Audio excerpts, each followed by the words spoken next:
For years, I asked myself the exact same question.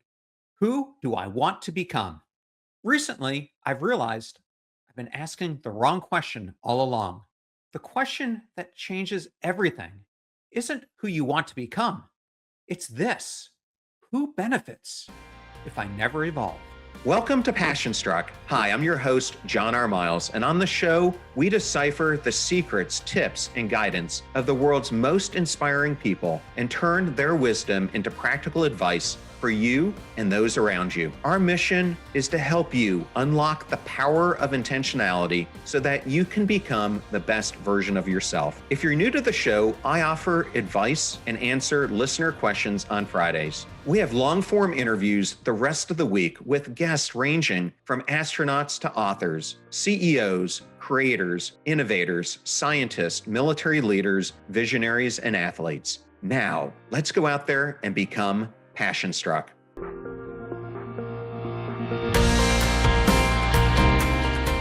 There's an old parable I've carried with me for years.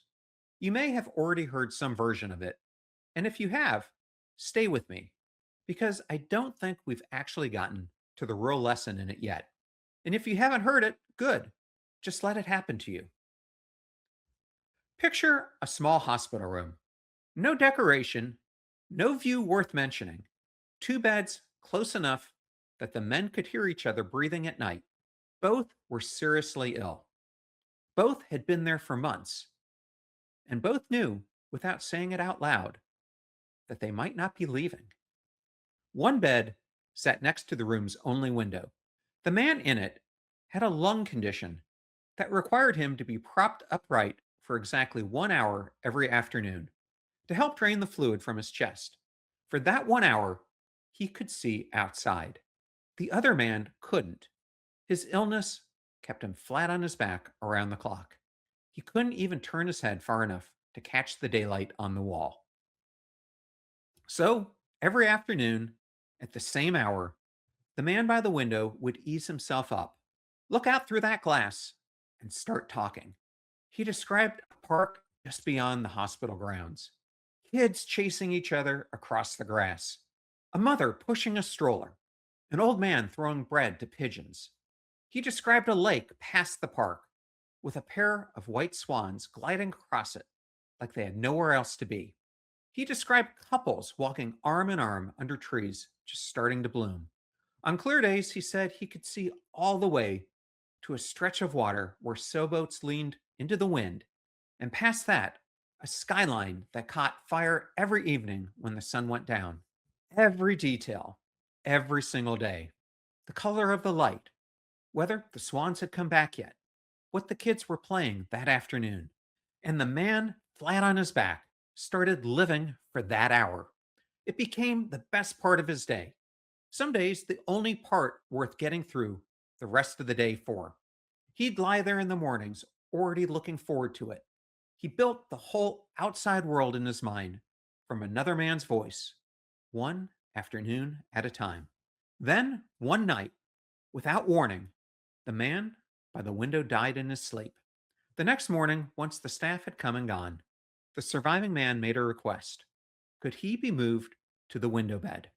The nurses saw no reason to say no. They shifted him over, got him settled, and left him there alone. And for the first time in months, with real effort, real pain, he pushed himself up on one elbow and turned his head toward that window himself. And there was a blank brick wall. That's it. No park, no lake, no swans. There was only a man who, in the middle of his own suffering, decided to build a world of hope for somebody else. I used to think this story was about kindness. I don't anymore. I think it's about something bigger. The man by the window didn't just tell stories. His inner life became someone else's environment. The second man wasn't listening to words. He was living inside another person's imagination. And look, that's not a rare story.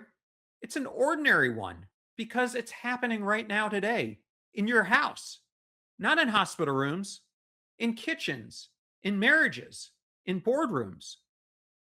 We like to tell ourselves our stress belongs to us, our resentment belongs to us, our insecurity belongs to us. It doesn't. It moves through us. It becomes the air other people breathe. So let's get back to where we started. Who benefits if you never evolve? At first, it feels like the answer is me. But that's only true if you imagine you're living alone. And none of us truly are. Every time you refuse to heal, someone else inherits the wound. Every time you choose to heal, someone else inherits the hope. If you're joining us, we've been exploring why personal growth was never meant to be a private project. When I left off, we realized that our inner world becomes the weather everyone around us walks through. And I want to get very real about what happens when we ignore that weather. I wish I could tell you understanding this changed me overnight. It didn't. Honestly, I still catch myself falling into that exact same trap. For decades, I lived inside a story that felt completely noble, climbing through the ranks in the military, and later working 80 hours a week as a corporate executive. I told myself, I'm doing this for my family. I treated my internal state like a private bill that only I was paying. I thought I was providing a lifestyle. I was actually exporting a climate. Just like the man by that hospital window, I was shaping the room. The difference is, I had no idea what I was bringing into it. I do now. It looked like my family, learning to read the room before I even said hello. Conversations getting shorter because nobody wanted to accidentally set me off. My kids going quiet the second I sat down, trying to figure out which version of dad had just walked in. My intentions were loving, but my family wasn't living inside my intentions. They were living inside my nervous system. And here's the part that took me way too long to understand. I didn't even realize I was doing it. Seriously, I thought I was being a great provider. Then, earlier this week, I sat down with Jess Ekstrom, and she gave the whole thing a name: the arrival trap. It's the belief that success is always just around the corner. That once you hit the next number, the next title, the next milestone, you finally feel the way you want to feel. Jess pointed me to some research out of Vanderbilt on when our brains actually release dopamine. You'd assume it's the reward itself, the raise, the promotion that gives you the hit. Nope.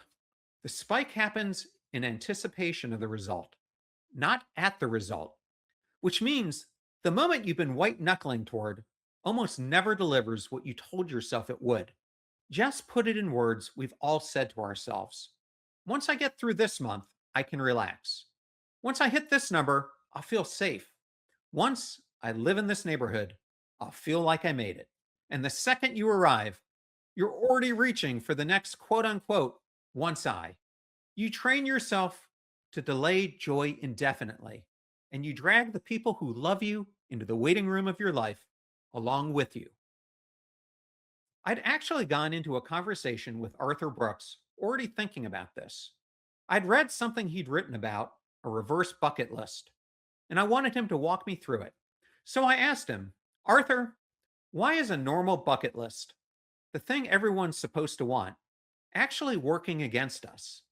He looked at me and he said, John, real satisfaction isn't about how much you have. It's about how much you have divided by how much you want. You get the raise, satisfaction ticks up for a minute. Then your brain resets.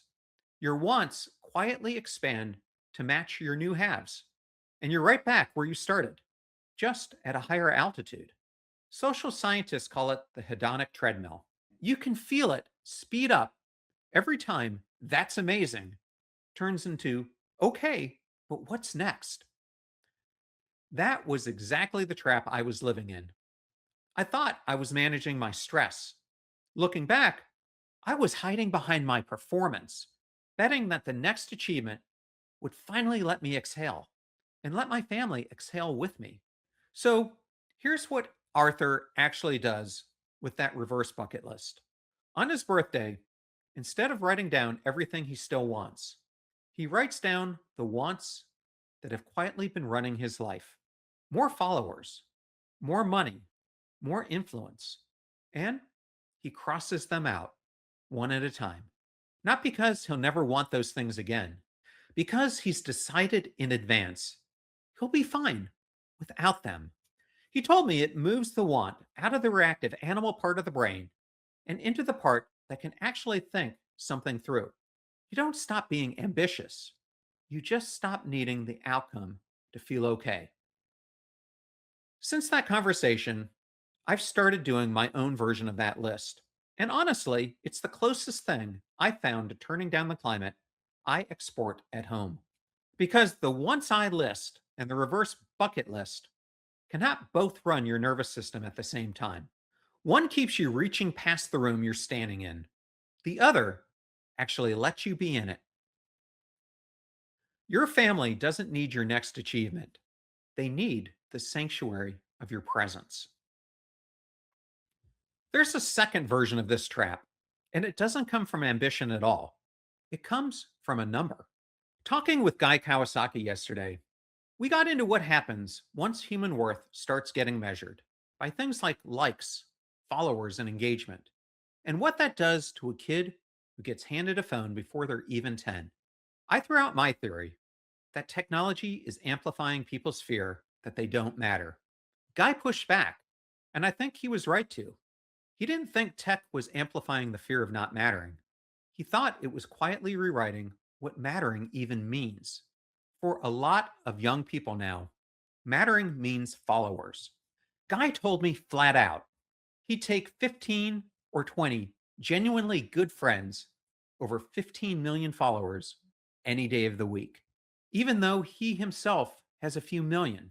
Sit with that for a second, because it's a bigger deal than it sounds. If mattering gets redefined as something you broadcast, the version of you that's actually in the room stops being the point. The performance is the point. You stop asking, am I here with the people in front of me? And start asking, how's this landing with everyone who isn't? Near the end of our conversation, I asked Guy the really big question I had on my mind the entire interview. What actually makes a life meaningful? Not fame, not net worth, not your name on a building. He said it plainly: you leave the world a little better than you found it. For other people, not for yourself. That's the whole test.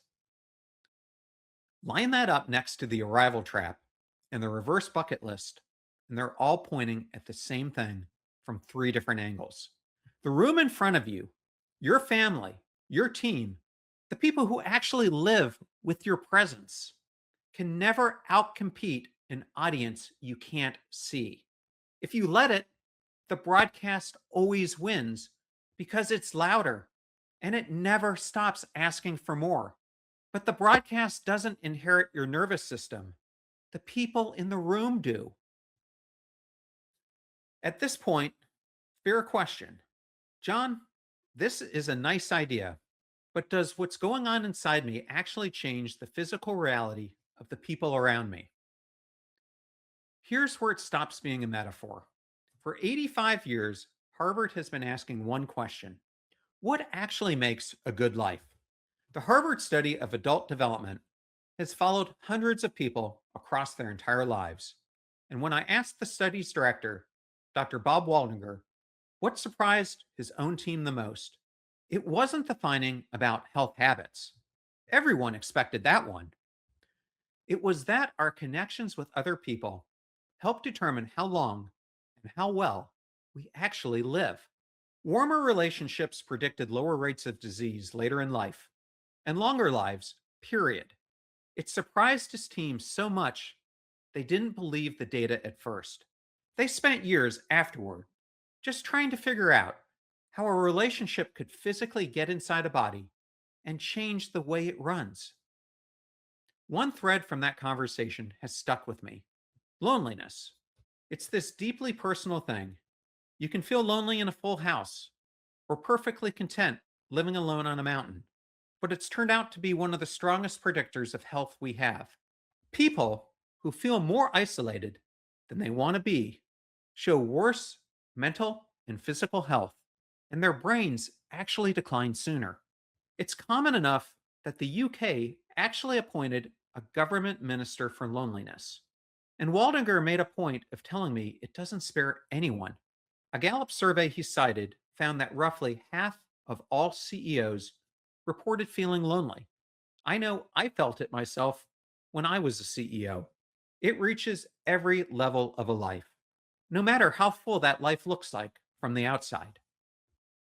Think about that for a second. The mood you walk into a room with doesn't stay inside you. Everybody else in that room starts carrying it too. That's not a nice sentiment. It's a measurable health input in both directions. There's one additional piece from Waldinger that I haven't been able to shake. Many of the original men in that Harvard study went off to fight in World War II, and a lot of them came home with what we now call PTSD.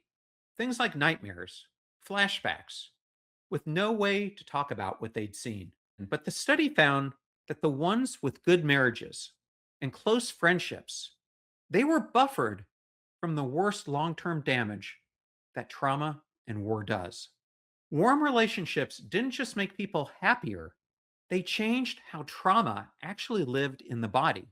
So here's where I want to land on this. Your present isn't just felt, it's absorbed. When you're chronically wound up, stretched thin, checked out, that doesn't stay contained inside your own head. It becomes part of the actual physical environment the people under your roof are living in. And when you do the work, things like regulating your own nervous system, face what you've been avoiding, show up present instead of performing, you're not just improving yourself, you're handing the people you love something closer to a sanctuary, a place where their bodies can finally put the guard down and rest. So let's go back to the beginning and the question I asked when we started: who do I want to become? Here's what I know now that I didn't know when I first asked it. Long before I ever figured out who I was becoming, I was already becoming someone else's environment. That was happening whether I was paying attention to it or not. It's happening to you right now, whether you're paying attention to it or not, which finally answers the question underneath all of this we've discussed today. Who benefits if I never evolve? Nobody. Not one person in your life gets a better deal if you stay stuck. Not your kids, not your team, not your wife, not even the version of yourself that thinks it's protecting itself by staying the same. And who benefits the moment you actually do the work? Everybody standing in the room with you. The man beside the hospital window never changed the world outside. He couldn't take down that brick wall. He couldn't cure his own illness. But every single afternoon, he changed the world inside that room. That's what every one of us is doing every day, whether we mean to or not. Your inner life walks into every room before you ever say a word. So here's what I'll leave you with. What kind of environment are you for the people you share your life? Because whether you've thought about it or not, you're already answering that question. One small way to put that into practice today: if today's conversation made you think differently about technology, privacy, or what it means to flourish in the modern world, share it with someone who'd get something out of it. Personal recommendations are still the best way these conversations find new listeners. And if you'd like to keep exploring these ideas, follow Passion Struck on Apple Podcasts or Spotify. Subscribe to the Passion Struck YouTube channel and download this week's companion workbook through the Ignited Life on Substack. Everything you need is linked in today's show notes. Next week, I'm joined by one of the most innovative coaches in America, Sean Brosnan. And Sean built one of the greatest high school cross country programs in history, producing national champions, Olympians, and athletes who rewrote the record books. But what fascinated me wasn't his training philosophy, it was his belief that the biggest limits we face are rarely physical, they're mental. In our conversation, Sean explains why most people dramatically underestimate what they're capable of, how belief becomes a competitive advantage, why culture always beats talent, and what it actually takes to build a life or a team that consistently performs beyond what anyone thought was possible. Whether you're leading a company, raising a family, building a career, or simply trying to become a better version of yourself, I think you'll hear your own story in this conversation. I can't wait to share it with you. I think everyone has their own individual reasons of why they're going to run or flourish or do well. I think there's some people that are super competitive and they hate losing, and that's an attribute, and sometimes it can hinder you too. I just think there's all different reasons of why. As a coach, it's like your job to find that individual is. The biggest thing I always say in my coaching, and I think in coaching in general, is it's all individualized, and people are like, yeah, yeah, I do that, but they don't. Everybody's different and everyone's going to react to different things. Until then, remember, the life you leave behind will always be shaped by the life you choose to live today. I'm John Miles, and until next time, live passion struck.